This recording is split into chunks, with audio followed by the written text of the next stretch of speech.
Assalamualaikum warahmatullahi wabarakatuh. Selamat siang. Yang terhormat Ibu Siparini Handayani, SSMSI, dosen pengantar pendidikan dan teman-teman kelas 1C D3 Keperawatan yang berbahagia. Puji syukur marilah kita panjatkan kepada Allah Subhanahu wa taala atas rahmat berupa kesehatan sehingga kita bisa berkumpul di perkuliahan hari ini. Tak lupa juga salawat serta salam semoga tetap tercurahkan kepada junjungan kita Rasulullah Shallallahu Alaihi Wasallam. Pada hari ini, saya Agnes Kahairunisa sebagai moderator yang akan memadu kegiatan diskusi. Topik yang akan kita bicarakan mengenai sistem pendidikan nasional.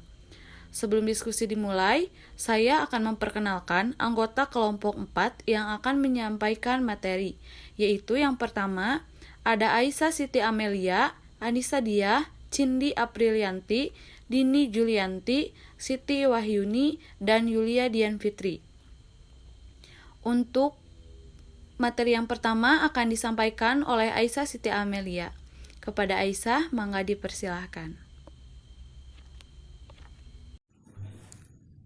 Materi yang akan dibahas dalam sistem pendidikan nasional yaitu yang pertama, kelembagaan pendidikan, yang kedua, program pendidikan, yang ketiga, pengelolaan pendidikan, yang keempat, upaya pembangunan pendidikan nasional, dan yang terakhir yaitu tujuan pembangunan pendidikan nasional. A.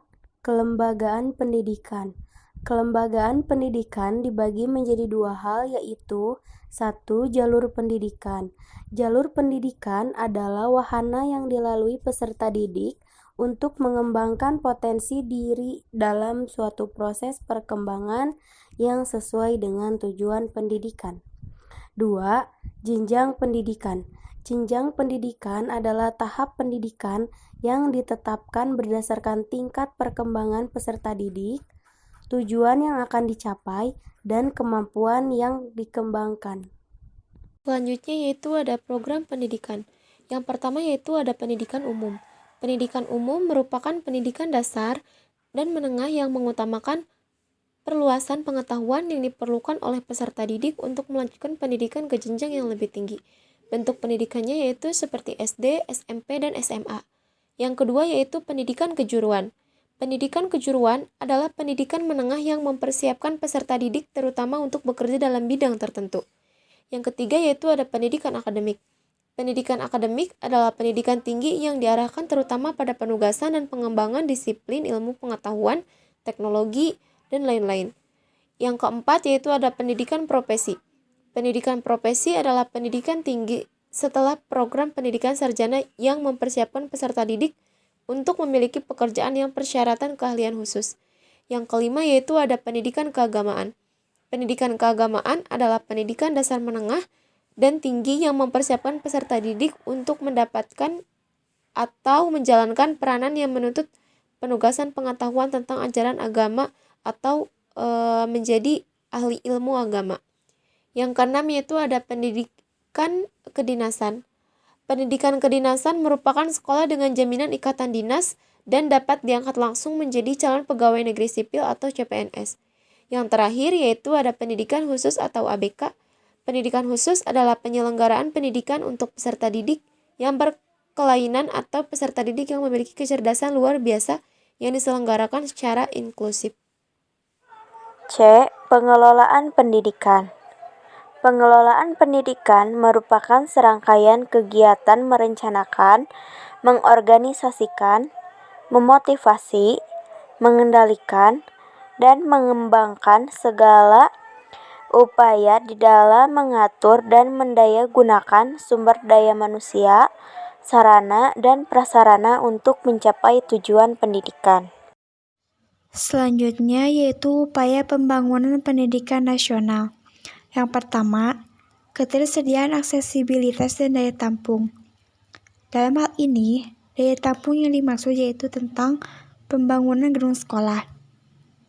Pembangunan gedung sekolah dalam jumlah besar mutlak diperlukan mengingat kuantitas penduduk Indonesia yang tinggi menuntut keseimbangan pendidikan yang tinggi juga. Yang kedua, kinerja dan kesejahteraan guru harus dioptimalkan.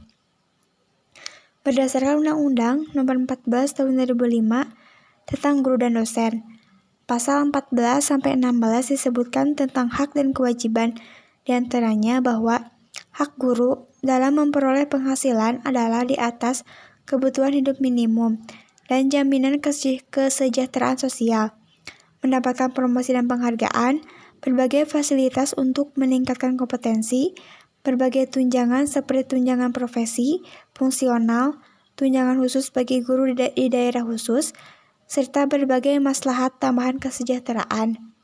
Yang ketiga, proses pembelajaran yang menyenangkan dan yang mendidik.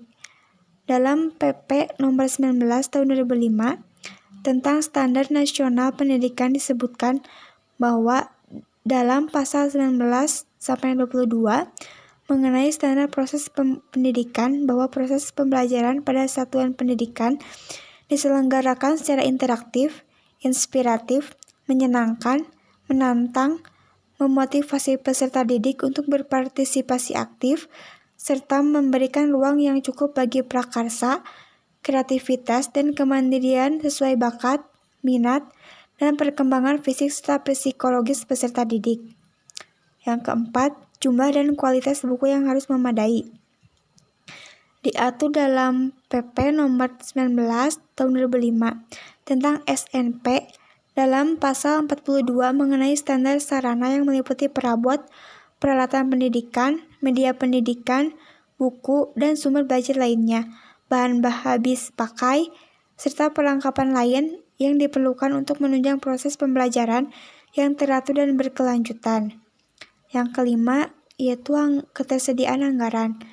Dalam Undang-Undang Nomor 20 Tahun 2003 tentang Sekdiknas dalam pasal 49 mengenai pengalokasian dana pendidikan yang menyatakan bahwa dana pendidikan selain gaji pendidik dan biaya pendidikan kedinasan dialokasikan minimal 20% dari anggaran pendapatan dan belanja negara atau APBN pada sektor pendidikan dan minimal 20% dari anggaran pendapatan dan belanja daerah atau APBD.